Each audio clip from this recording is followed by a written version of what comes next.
All right, by now most of you know that early in the morning, about 12:15 this morning on the 1600 block of Hanover Street, we had an attempted abduction. We are treating this matter extremely seriously. We think there's a predator out there and he has to be stopped and he has to be caught. The current description that we have on this subject is that he is a white male with short blonde hair. He was wearing a black-colored winter-style jacket, and he had a distinct odor of cigarette smoke about him. The victim in this case was an 8-year-old girl. She was pulled through the open window and cut screen to the ground floor window, and she was forcibly removed from the bedroom. She put up quite a fuss, calling for her father, struggling, and somehow she managed to escape from the abductor. We know that her father pursued the abductor and got a good look at a car. Our best available information from the father as a witness, it is that a newer model, silver or gray BMW sedan. Now, of course, this doesn't discount the possibility that it could be another style vehicle sedan that's silver or gray and looks like a BMW, but we think it probably was a BMW. And it drove off southbound through the alley and then westbound on East 16th Street. We're not sure if it's a 2- or 4-door sedan. We've obviously been working this case very hard since we first got the call early in the morning. We've been going at it nonstop. We hope to have for you sometime early this evening a composite drawing.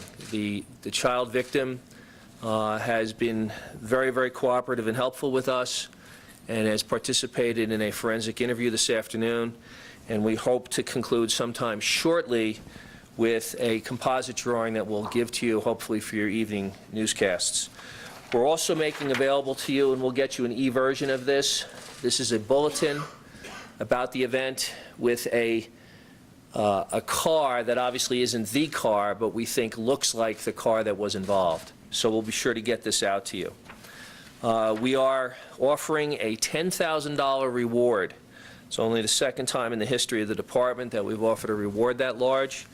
$2,000 from Crime Stoppers, $3,000 from Aurora PD's reward fund, and $5,000 is being offered by Sungate Kids Child Advocacy Center, which is a first.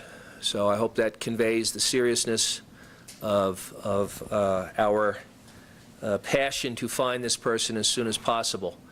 The $10,000 reward is up to $10,000 for information leading to the arrest and conviction of this predator.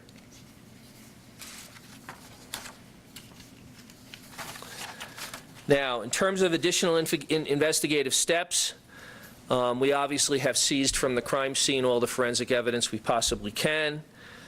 We've are doing follow-up interviews with the child victim and her family. We have done multiple door-to-door canvasses of the area, and we've obtained some additional information from witnesses in the area. We are obviously searching every data system we can. It's no secret that in this state there are convicted sex offenders, and we know a lot about those folks, and we're doing what we can to match up any information about sex offenders that might correlate to this event, and we are querying any and all prior incidents in the Denver metro region. We have asked that Aurora Public Schools, we are working with Aurora Public Schools right now. I just got off the phone with the superintendent. Even though they are on recess, APS has a very good system of notifying parents of events that are of importance to the school community, and probably sometime this evening we'll be putting out an advisory, at least to parents in that immediate area with regard to this event, including safety tips and the like. We'll be doing the same thing with all our neighborhood watch groups. We've obviously been in touch with all the area law enforcement about this. We'll be using our social media to get out information about this event, including the suspect information and including safety tips. One important element to this story is a lesson for all of us as parents This young girl immediately cried out, immediately put up a fuss and a struggle, and who knows if that might have saved her life. She was pulled out through the window, but she managed to escape. As you probably know, she suffered some minor injuries for which she was taken to the hospital and taken care of and treated immediately for that.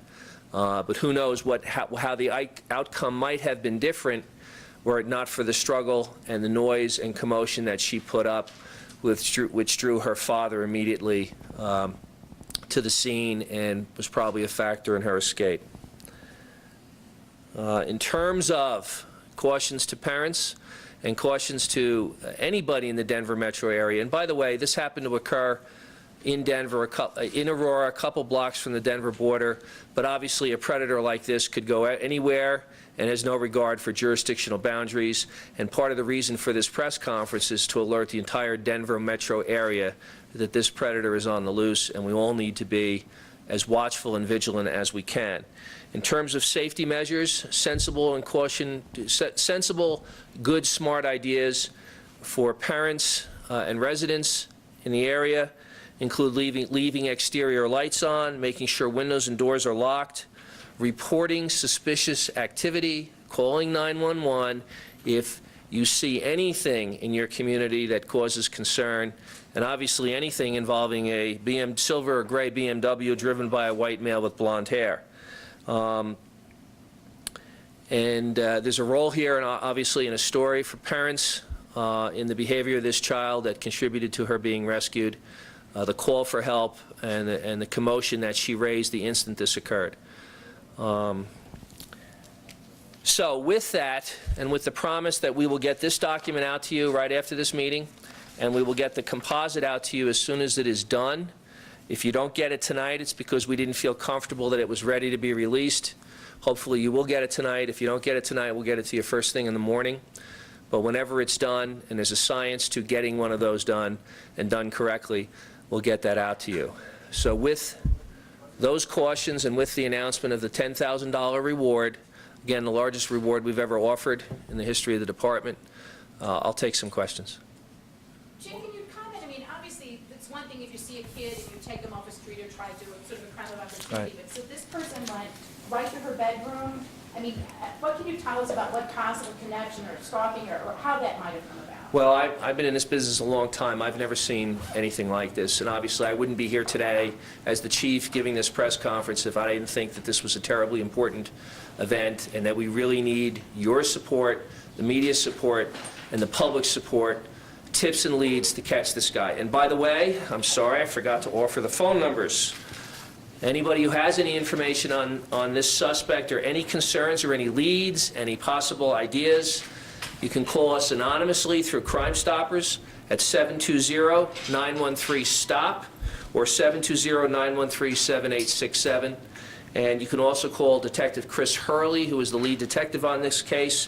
Her phone number is 303-739-6113. But I will tell you that I have not seen anything like this previously in my career. But I mean, did you have any, was a girl able to talk about she noticed some creepy guy hanging around? I mean, what possible connection might there? I don't have any information like that. We do know that the screen was cut open and that he reached inside and pulled her out. Someone said for the suspect? We don't. We were not able to get an age range for the suspect from the child witness. Chief, someone said this morning that the would-be abductor, I guess, said to her, "I know your family." Any truth to that? We're not going to go into the details. There was obviously some dialogue between the suspect and the child, but beyond that, we're not comfortable releasing any details right now on that. Earlier you said that, or Sergeant Amsler said that it wasn't apparent that there was any connection, like that they didn't know. Have you ruled that out? There is nothing in this family to indicate that they are targeted for any particular reason. We do know a light was on in the bedroom. It might have been possible for the predator to look and see inside that there was a child. That's our current working theory because a light was on inside the bedroom. But beyond that, there is nothing to indicate that this family was targeted in particular, which in some ways makes it even more chilling. So, anything else? 6 foot high wooden fence all the way around the back. That's kind of the hardest one to get to, isn't it? I mean, I'm not sure what you're asking. well, there's a 6 foot high fence. Right. Brand new one, all the way around. Okay, I can't explain how he got from where he was to where the car is. How would he have seen the light in the bedroom? I'm sorry? If there was a 6-foot fence all around, can you see the light from the bedroom from? I don't know. Our theory is that if you got to the window, you could see inside, and therefore see the child. Is it possible, I mean, have you ever heard of something maybe like an attempted burglary or something that you saw? I mean, I think I've answered that question. We have not seen anything like this before. Any other questions? Did he get a license plate, partial license plate, anything like that? We don't have a license plate. Obviously, we'd be in a different place if we had a license plate. But I will tell you, the other thing I will tell you is every possible public entity, video collection entity out there, banks, et cetera, all along in that immediate area, all the businesses that have cameras, we are checking all of them for any capture, any possible capture of the vehicle, and we've got some of our own equipment out there too to capture vehicle license plates and that kind of stuff, and we're relying on that stuff as well. are you familiar, just one other question, you said you've never seen anything with this. I Right. don't remember ever covering, have you guys, can you think offhand of in another jurisdiction even in No. the state? We can't. Anything else? All right, well, again, our appeal to you is the best way to catch this guy is your help. Get this message out tonight, and the $10,000 reward should help. Again, $10,000 being offered for any information, any tips or lead that will lead to the arrest and conviction of this individual, up to $10,000. So we're hoping for the sketch sometime this evening. Yeah, again, it's more important that it to be done right than it be done soon. But hopefully by this evening's telecasts, you'll have the sketch as well. All right? Can you describe one more time how he got in and what he removed? We know that the screen was cut, and we know that he reached in and pulled the child out. And we know that she suffered some injuries as a result of the encounter. So, but they were minor and she was treated. All right? Okay, thank you. Thank